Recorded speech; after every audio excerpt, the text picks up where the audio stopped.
Hey everyone, welcome. It's Bernardo Moya. I'm the founder of The Best Stew and author of The Question. And I'm excited and delighted to be here today with Jeff Hoffman. Jeff, thank you so much for being here. Sure. Thank you very much for having me and for connecting and communicating with so many people at a time when people need it.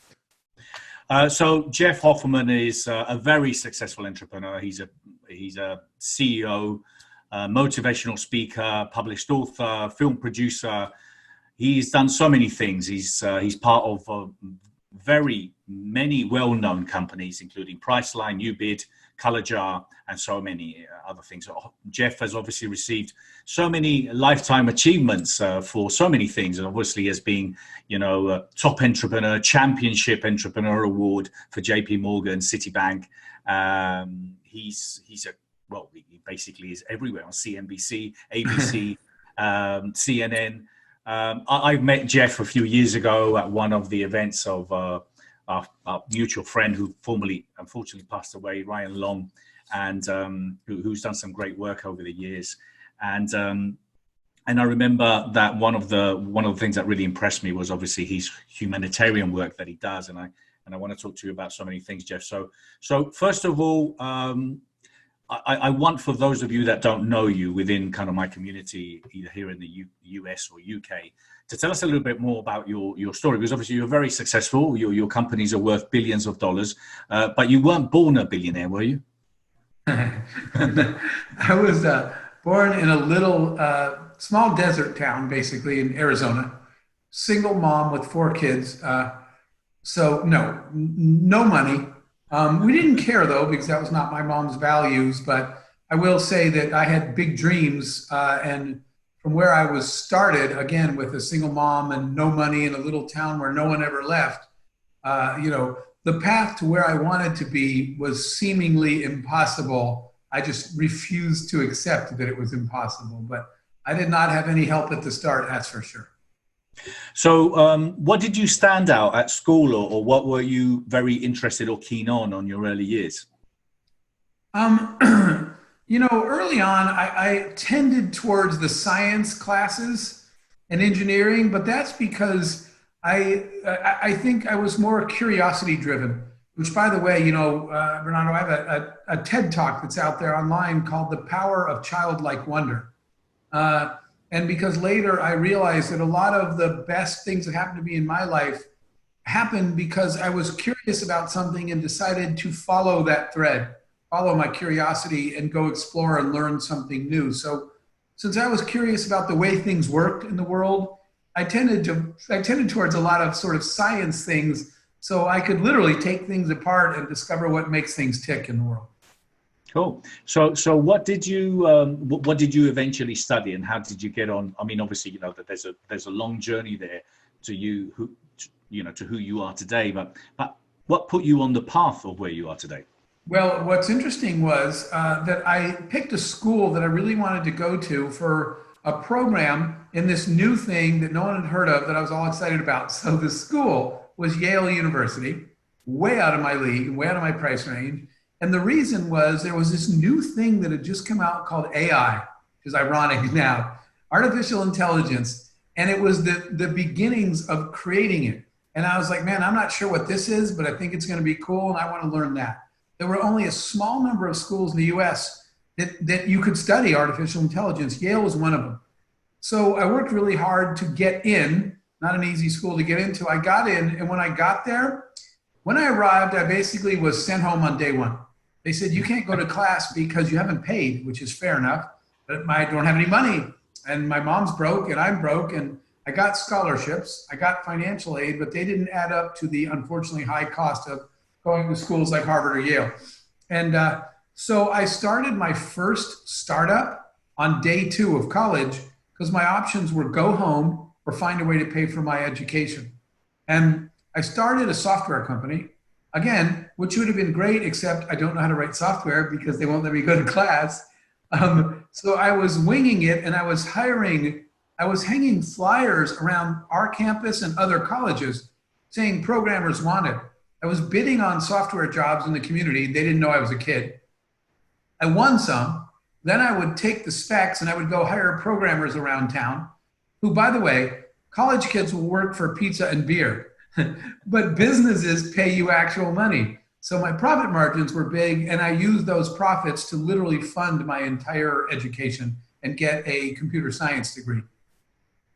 Well, that's amazing. I love the winging it. I love the winging it because, well, hey, listen, it's how many people start, and sometimes it was what gets you in front of life, isn't it? You just took action and did it. You So, got it. and then from then on, obviously, so you started creating this software, which obviously, you now have all these different companies that you manage. So how long was the process and journey of you studying what you studied at Yale with AI So and then becoming a successful entrepreneur? sure. So it I went and got a job, by the way, at a corporation, an engineering company, not because I wanted to, but because all of us on this call know, all of us know that that's the society message. Your parents say, and those of you who are listening that are parents, you're telling your kids, go get a good degree at some good education so you can get a good job and get a good paycheck. And so my parents told me that. Go get a good job at a good company and get a good salary. And I did, which was great, except I had everything but a good life because I actually hated my job and I hated my boss. And so a good paycheck at a good company is not a good life. And I quit. And I quit after only a few years at a big corporate. And it was not well received by my mom or anybody else. But I had a good job and a good paycheck and I quit, but I just hated it. And I couldn't do that. And software engineer by trade. And so my first company, and I'm going to say in a minute, I certainly had my horrendously bad ideas and failures along the way, but I did get lucky that my first company worked. And I never would call myself, Bernardo, I never call myself an entrepreneur. I just call myself a problem solver. I like to fix stuff. And especially inefficiency drives me nuts. So here I am, quickly unemployed, 20-something years old. Everyone's mad at me. I'm broke. And I'm in the airport to go on a trip. And back then you had to wait and check in at the ticket counter and they gave you your boarding pass. And the line was an hour long on a busy Friday afternoon and I missed my flight. And I stood there and said, this is insane that you have to stand in a line so someone could hand you a boarding pass. I'll get my own. And of course there was no way to do that. So I went home and started my first company that week. And the first product I ever built was today when you check in at kiosks at airports around the world. That was our first product. We kind of invented those, got patents, and sold them in airports all over the world. So the first thing I did was fix a problem that was annoying, but a problem that had economic value to other people to fix. Other people were willing to pay for that problem to be solved. And fortunately, the company was successful in that people bought those kiosks. They're still in airports all over the world. And so that was my start into the startup world, was solving a real problem by designing a solution to it and going out and selling it. No idea what I was doing, but I figured it out along the way. Amazing, amazing. And I think that's what happens with a lot of people. There was a great book that I read from Liz Gilbert, Big Magic. She does a talk on TED around that, which is this concept of ideas are just simply entities trying to find, a human being to literally become a reality in. And I loved that concept. I loved it. And basically what happens if you don't bring the idea to reality, the idea buggers off and go and find someone else. And I'm sure a lot of us have experienced that where you said, oh my God, I thought of that, like, Deliveroo, Dashdoor. I thought of that like 15 years ago, but I never took any action. And now obviously these That is so true.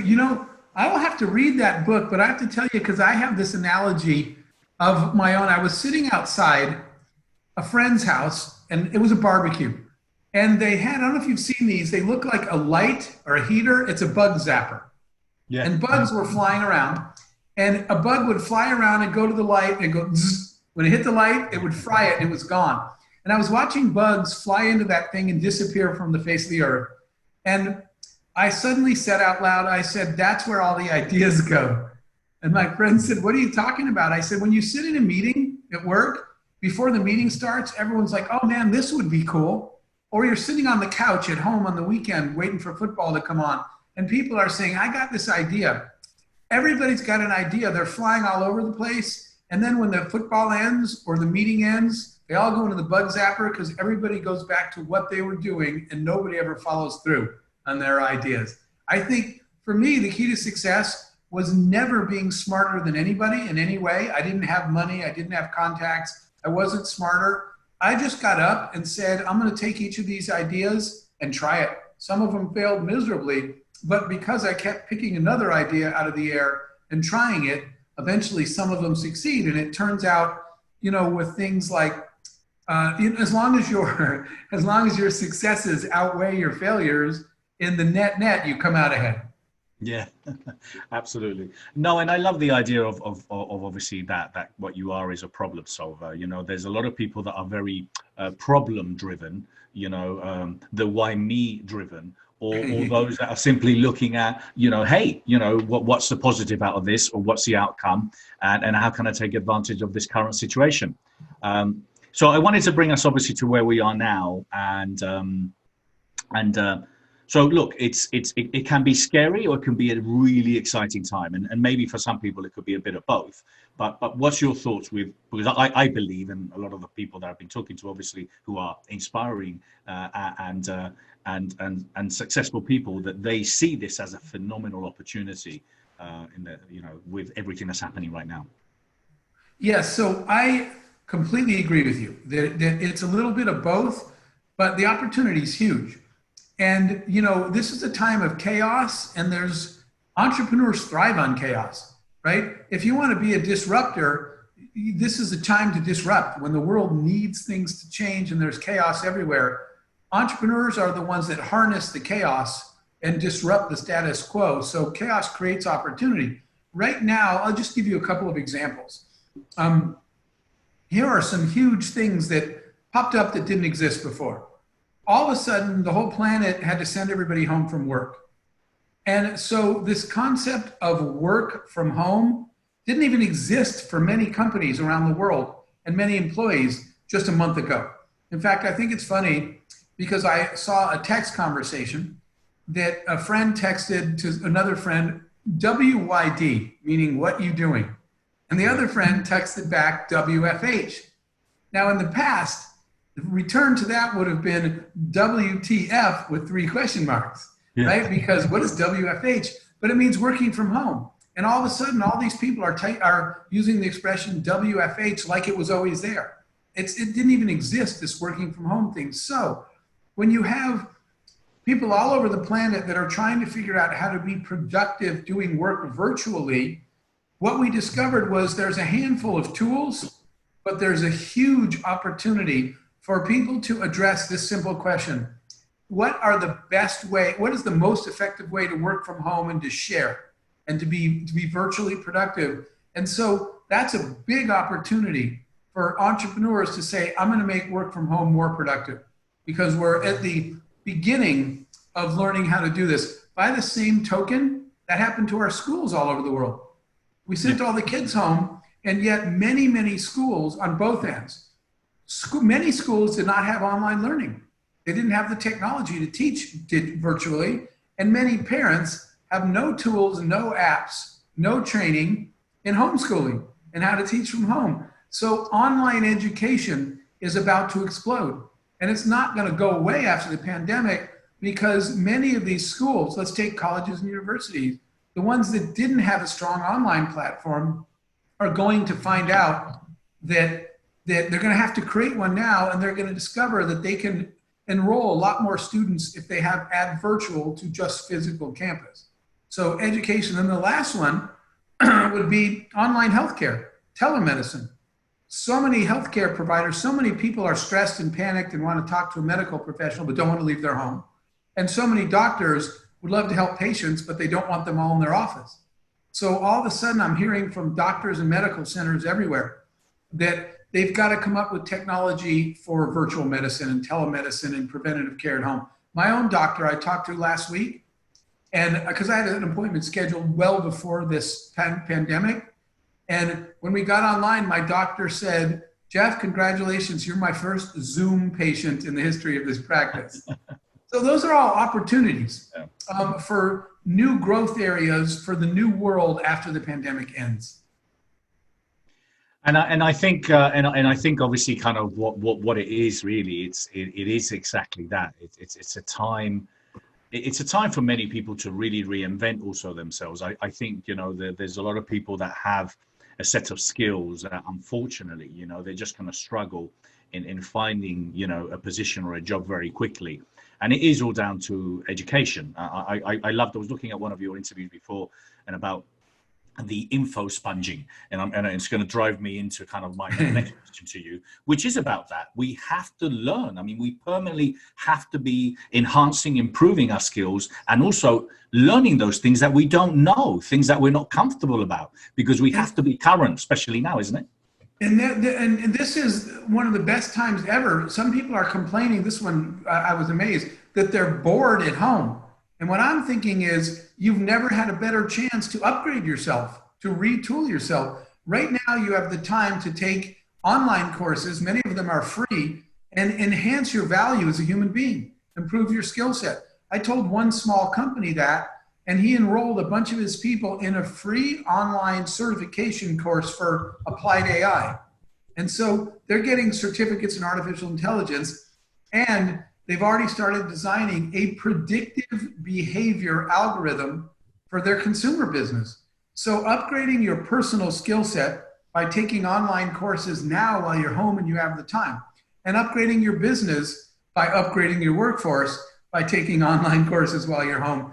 This is a great opportunity literally to upgrade yourself. And I hope more people figure out that they should dedicate whatever it is, 2 hours a day, let's say, to learning something new. And Bernardo, that is my info sponging thing. Learn something new every day. Right now, you've had more time than you ever used to have to learn something new.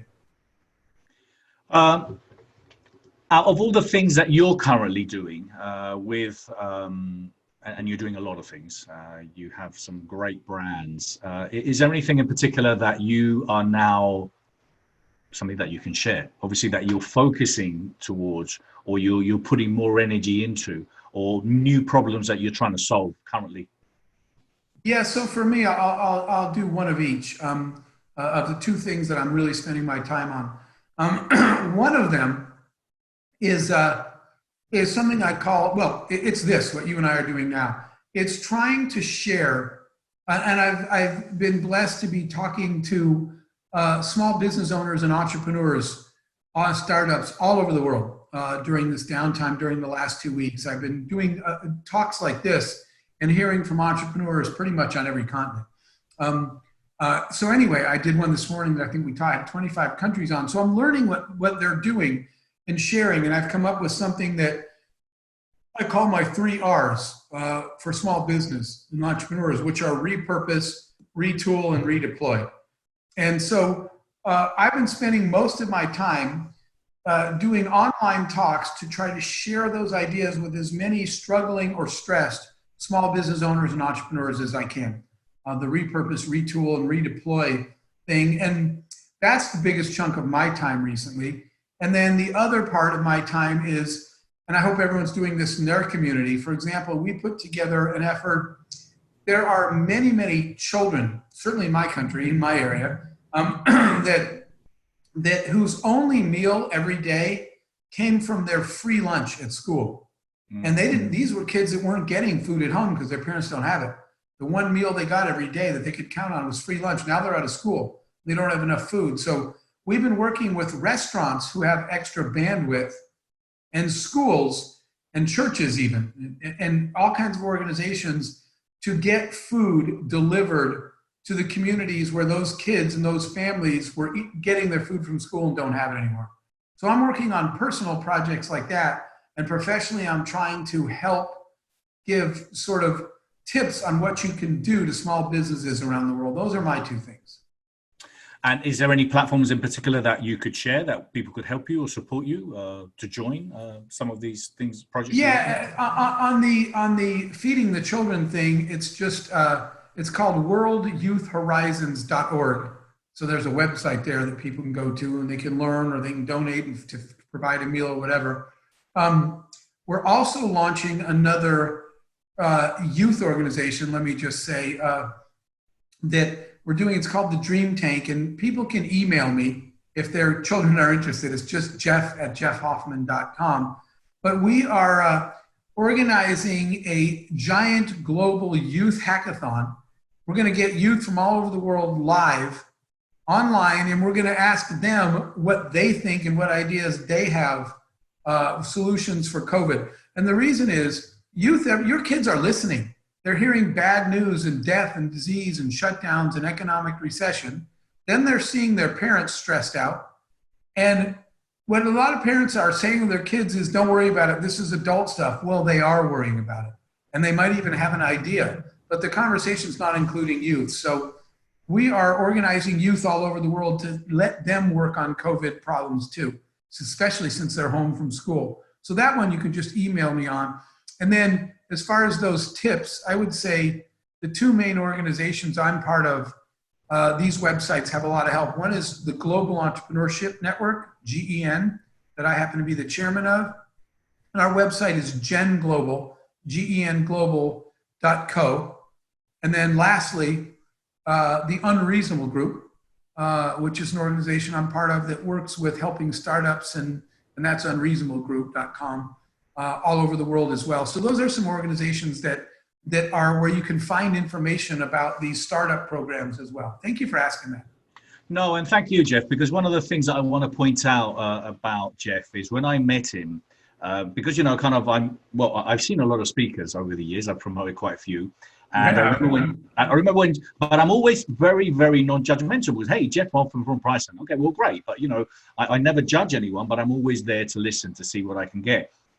And I remember when Jeff started speaking, he instantly got my attention because I love his style. I love how honest, how brutally honest he is, and how he doesn't beat by the bushes. But one of the things that he said, which got my attention straight away, was with the humanitarian work he does, because, you know, it's a word that is used quite easily now, like they use the word legend. Okay, well, Jeff is a humanitarian. Some of the projects he's done is phenomenal, and he was talking about a lot of the stuff that he's done in Peru, where he's taught these young girls coding, and then all of a sudden two or three of the girls that were literally, they taught how to code, and Jeff can explain this better. Then there was a picture of Mark Zuckerberg and Bill Gates with two of these girls, and it was beautiful. But one of the things that he said that really got me was the idea of that there is no they, okay? There's a lot of people out there, oh, they will sort it out. Well, guess what? There is no they. So Jeff is a they. He's the one that makes it happen. So congratulations, and so well done for all the phenomenal work you do. Well, thank you. That you know, when people ask me, why don't you just retire? Sometimes I tell them, because there are these 4 words written on my wall that make me get up every morning. And that's the words you just said. There is no they. When people see a problem, they say, man, they should help those people. They should do something. And there is no they, it's you. And the sooner people realize they aren't going to help the people in my community, I am. If everybody is saying they should feed those kids who no longer have access to food, if everybody says they should help them, then who's helping them? No one, because everybody's waiting for the magical day. So, you know, the day my life really shifted was the day I said, there is no they, I'm just going to do it. I'll figure out a way to feed those kids. And the more of us that just say, it's me, it's you, it's us, we got to fix our own communities, the more progress that happens. And, you know, I discovered that this sort of second half of my life of not building business, and let me make the relationship. Building a profitable business is a great way to enable yourself to solve more problems and to help more people. And so we're all sort of raised to believe that success is the destination. Everyone's trying to get rich or famous or whatever. And it turns out that it's not the destination at all. It's the starting point, right? When you get to success, you don't say, I'm done, I made it, I'm rich, I'm famous, whatever. What I realized is success isn't the destination. It's the platform that enables you to now start doing work that really matters. So when I worked hard enough to be successful in business, I realized that now enabled me to go spend the rest of my life doing stuff that actually counts, which is making other people's lives better. You made yours better by working hard in business. Now go make as many other lives better as you can. And you have to have that attitude that it's me. I got to feed those kids because no one else is going to. And as I said, please, some of the work that Jeff has done is great. I mean, I remember when he was saying, well, one of the projects was he has this massive, I don't know what to call it, cruiser, where he's put all the biggest minds together and stuck them in this ship, and they've gone to different cities around the world to bring education to them, and that was just mind blowing as well. That was our fundamental belief in the good of the human race. The bad makes the news. We get that, but entrepreneurs, we fundamentally believe that, and I certainly do, that entrepreneurs are the people going to solve the world's biggest problems. So the project you mentioned was, we were charted on a ship that sailed literally around the world, filled with entrepreneurs, looking at the world's problems. And we had a lab, basically, an incubator on the ship, so that they could create products and solutions to solve the world's biggest problems. And it was a mind-blowing experience to sail around the world looking at problems and asking entrepreneurs to fix them, because they did. And it was so reassuring about the human race, just like the story you mentioned before, the girls in Peru, that, the poorest girls in Peru, that once they learned how to code, you know what they did? They taught as many other girls as they could to code. And these young teenage girls, you might be on a website that you're having someone bid on building you a website, online work, and it might be 16-year-old girls in Peru, but they're so smart and so talented that the website you get back is brilliant and you love their work. You wouldn't have hired them if you knew that they were little girls in a South American country necessarily. But once you see how smart they are, you definitely will. So they're able to feed their whole families because people have taught them how to write code. So being part of efforts like that, for me, that's the ripple effect. If I can educate them on things I've learned, and then they can spread that to as many, in this case, young girls as they can, each of us. One of my favorite Mother Teresa quotes, she said, if you can't feed 100 people, then feed one. And I love that quote, because if each of us, 100 people feed one, then we have some progress. Yeah, brilliant. Thank you, Jeff. And I was also looking at one of your previous interviews, and I came across that, from what I believe, and you tell me if this is true, a turning point was when some friends of yours unfortunately passed away, and you came up with the idea of writing a eulogy of what would your life be at the end. One of the things that I've interviewed a few people, funny enough, who've given me the same story. They wrote 2 eulogies, one doing the same old, and then leaving, and what would they say? And then those that literally go for it, take action, and live a life with no limits, without any fear. So I believe that that's one of the challenges we have is that I think we all know pretty much, and I think everyone watching or listening today know that we're all mortal, but we tend to have this immortality thing that, I'll take care of it tomorrow, I'll take care of it next year. And at the end of the day, we have to check in and, hey, what am I leaving behind? What am I leaving behind? What is my legacy? That is so true. Everybody, all of us are busy, and everything will get to it. And, unfortunately in that story, that was my best friend in the whole world. And he drowned in kind of a freak accident in the Irish Sea in Ireland, and never ever thought that at 42 years old he would run out of time. And unfortunately, last year, my other best friend dropped dead in his kitchen out of nowhere with an enlarged heart. Not sick, nothing. He literally just keeled over in his kitchen and was dead instantly. So my 2 closest friends, one died at 36 and one died at 42. And they didn't have tomorrow to go do all that stuff. And as tragic as that is, it's a harsh reminder that this is your life. It's actually going on right now. It's not something you're planning for or saving for or waiting for, and that you've got to live it now, and you just got to do. I started to notice that, Bernardo, I redefined my definition of success. So when I was growing up, the world told me that success was getting rich or famous or powerful. We all buy into that. And what I realized later was, here's my new definition of success. My definition of success is anybody that loves their life so much exactly how it is that they wouldn't trade it with anybody else.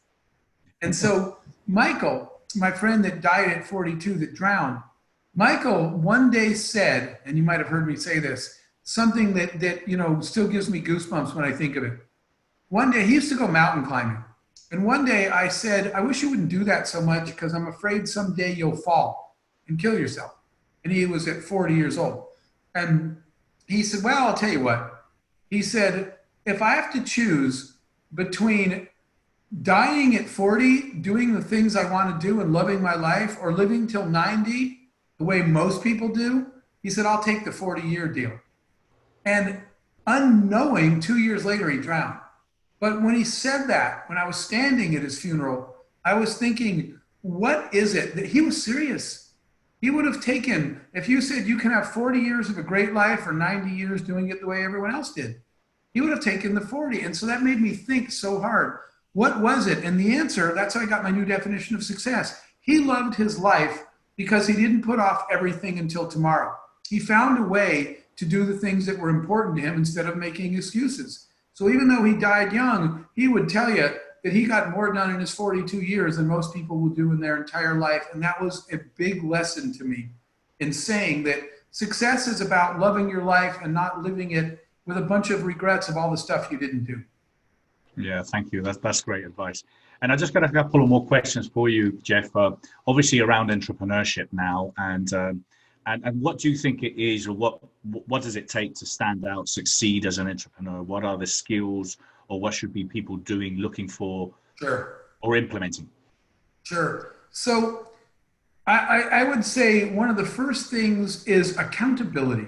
And what I mean by that is owning something. When I was, everybody, you and I were talking about this earlier, everybody's got a good idea and nobody acts on it.